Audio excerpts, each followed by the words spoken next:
friend, Assalamu alaikum. My name is Abdul Malik. Hope you all will be fine. I'm very happy that we complete our first chapter and we are going to start our second chapter, and the second chapter name is Structure of Atom. हाँ जी, हमारे पास जो structure of atom है जी ये है। अब इसमें क्या बताता है? इसमें ये बताता है कि जब हमारे पास स्टार्ट में मैटर को क्या किया, उसकी स्टडी की गई, तो उसके अंदर क्या ये देखा गया कि जो मैटर है वो एटम पे कंपोज्ड है, मतलब एटम पे कंसिस्ट करता है, और उसके अंदर जो एटम है वो क्या है, इंडिवाइजेबल पार्टिकल, मतलब उसको हम ब्रेक नहीं कर सकते। अब जो नाम था एटम का जो रखा गया वो एक क्या था, लैटिन वर्ड, और वर्ड कौन सा था, एटॉम्स। उसका मतलब क्या था, इंडिवाइजेबल। अब 19th सेंचुरी में स्टार्ट में जॉन डाल्टन ने एक थ्योरी, एटॉमिक थ्योरी फॉरवर्ड की, पेश की। अब उसके हिसाब से उसने क्या कहा, उसने ये कहा कि हमारे पास जितने भी मैटर हैं वो तमाम सेम टाइप के इनवाइजिबल पार्टिकल्स से मिलके बने होते हैं, उनको हम क्या कहते हैं, एटम्स कहते हैं। फिर उसके बाद एंड ऑफ 19th सेंचुरी में भी क्या किया, यही कंसेप्ट साथ चलता रहा कि मतलब हमारे पास जो एटम्स हैं वो इनवाइजिबल पार्टिकल है और तमाम मैटर जो है वो एटम से मिलके बने होते हैं। इसी तरह फिर जैसे ही हमारे पास क्या हुई, 20th सेंचुरी स्टार्ट हुई, स्टार्ट में Goldstein, J Thomson, Rutherford, Bohr और कुछ साइंटिस्ट थे, उन्होंने एक्सपेरिमेंट करना स्टार्ट कर दिया। जब उन्होंने एक्सपेरिमेंट किया तो उसका जो रिजल्ट निकला वो ये था कि atom is made up of sub atomic particles like electron, proton and neutron. मतलब जो उसने 19th सेंचुरी में जो कंसेप्ट दिया गया था, जॉन डाल्टन ने दिया था, वो सारा का सारा क्या हुआ, गलत साबित हो गया। कौन सी सेंचुरी में, 20th सेंचुरी में। 19th सेंचुरी में तो यही कंसेप्ट माना जाता था कि जो एटम है वो इंडिवाइजिबल पार्टिकल है, बट 20th सेंचुरी में क्या हुआ, उसके अंदर इन्हांसमेंट, उसके अंदर जब उसको एक्सपेरिमेंट करना स्टार्ट हुआ तो उसके अंदर यही पता चला कि उस एटम जो है उसके अंदर सब एटॉमिक पार्टिकल्स हैं, और वो कौन कौन से थे, इलेक्ट्रॉन, प्रोटॉन और न्यूट्रॉन। अब इसी तरह हमारे पास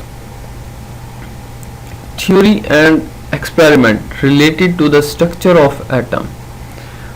अब जो डाल्टन था उसने क्या किया, उसने बताया कि एटम की क्या है, इनवाइजिबल पार्टिकल, हार्ड डेंस स्फीयर। तो मतलब जो एटम है वो एक तो अनडाइडेबल पार्टिकल है और उसके बाद है वो हार्ड है, और उसकी जो डेंस क्या है, स्फीयर। अब atoms of the same element are alike, मतलब जो एटम सेम जिनके एलिमेंट होते हैं वो होते हैं एक तरह के। अब इस तरह जो एटम है वो कंबाइन होकर कंपाउंड्स बनाते हैं।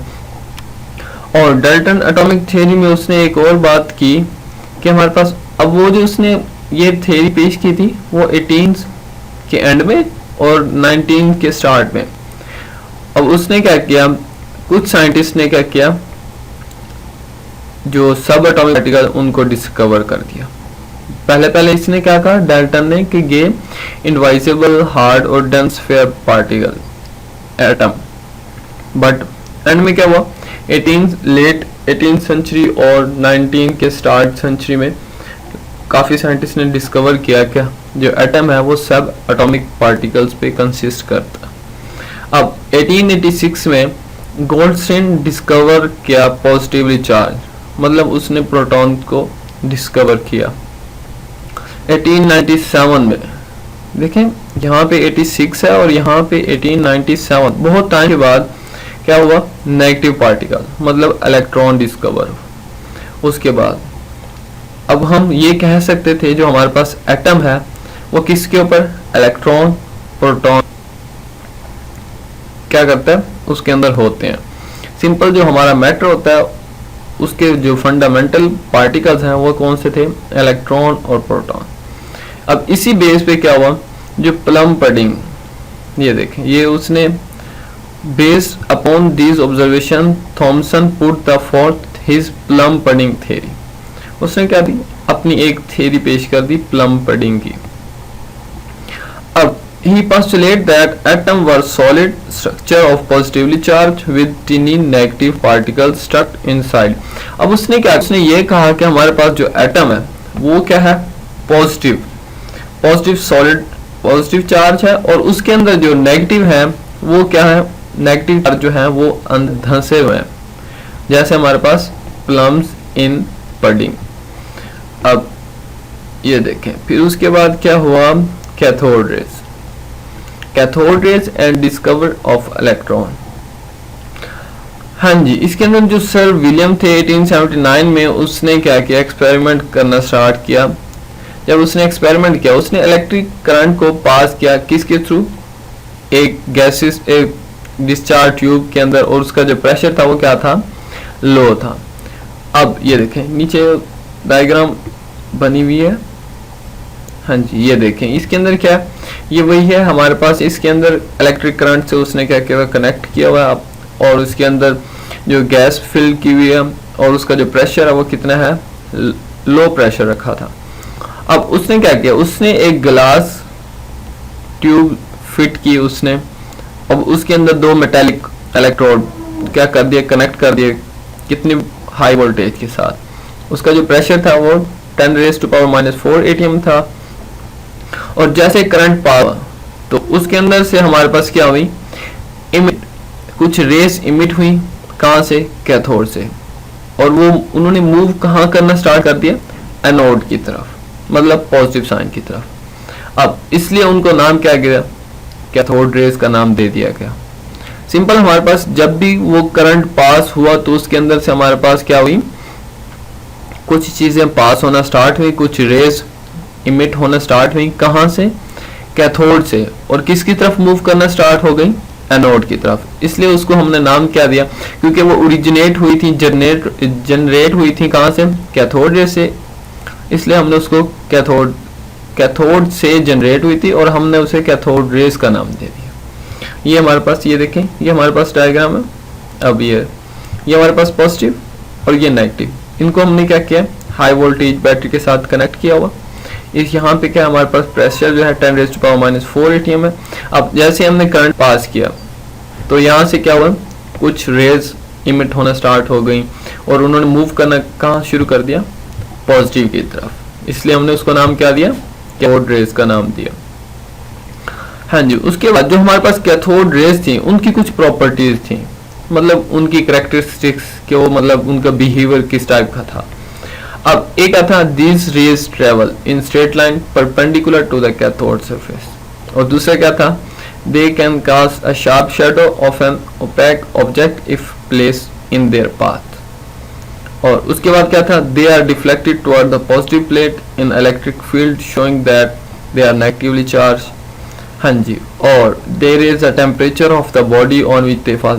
मतलब ये हमारे पास ये सारे जो प्रॉपर्टीज हैं, ये किसकी थी, कैथोड रेज की. कि मतलब वो एक शार्प शेडो, अगर उसके अंदर कोई ओपैक ऑब्जेक्ट उनके दरमियान प्लेस किया जाए तो वो शार्प शेडो प्रोड्यूस कर देते हैं, और वो perpendicular to cathode surface move करते हैं.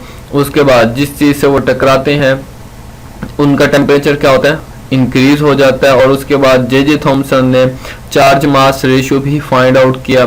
और उसके बाद light is produce when these rays hit. अब वो क्या करते थे, डिस्चार्ज ट्यूब की वॉल्स को हिट करते थे तो लाइट प्रोड्यूस होती थी. It was found that same type of rays were emitted no matter which gas and which cathode is used in that discharge tube. अब जब हमारे पास क्या हुआ, कैथोड रेज डिस्कवर हो रही थी, उसके अंदर क्या थी, सेम टाइप की रेज थी, वो भी इमिट होती थी, बट उनके अंदर हमारा गैस कोई भी हो वो मैटर नहीं करती थी. अब ये देखें, all these properties suggested that the nature of cathode rays is independent of the nature of gas. अब जो कैथोड रेज थी वो गैस पे डिपेंड नहीं कर रही थी. अब they cast sharp shadow of an object suggested that these are not rays but they are fast moving. अब जब वो शार्प शेडो प्रोड्यूस करते थे तो उनसे ये प्रूव होता है कि ये रेज नहीं है बल्कि क्या है, फास्ट मूविंग मटीरियल पार्टिकल है, मतलब पार्टिकल्स हैं. इसलिए उनको नाम क्या दिया गया, इलेक्ट्रॉन्स. अब इसी तरह हमारे पास क्या है, same type of particle between all material contain electron. अब जितने भी मटेरियल्स हैं उन सब के अंदर इलेक्ट्रॉन्स पाए जाते हैं। As we know, material are composed of atom, hence electrons are fundamental particles of atom. जो मटेरियल होता है कोई भी, उसके अंदर एटम होते हैं। जब एटम होगा तो उसके अंदर इलेक्ट्रॉन होंगे, क्योंकि इलेक्ट्रॉन क्या है, उसके फंडामेंटल पार्टिकल्स, बेसिक पार्टिकल। हाँ जी, आई होप आप लोगों को मेरी वीडियो पसंद आई होगी। अगर आपको मेरी वीडियो पसंद आई है, आप लाइक करें, कमेंट करें और चैनल को सब्सक्राइब करना मत भूलिएगा। उसका फ़ायदा क्या होगा कि जैसे ही मैं नेक्स्ट चैप्टर, इसका जो नेक्स्ट टॉपिक होगा उसको बनाऊंगा, वो आपको एक नोटिफिकेशन मिल जाएगा कि वीडियो अपलोड हो गई है। तो आप इजीली क्या कर सकते हैं, वीडियो देख सकते हैं। इसी तरह आप अपना जो सब्जेक्ट जो आपने स्टार्ट किया वो कंटिन्यूसली उसकी प्रिपरेशन भी कर सकते हैं।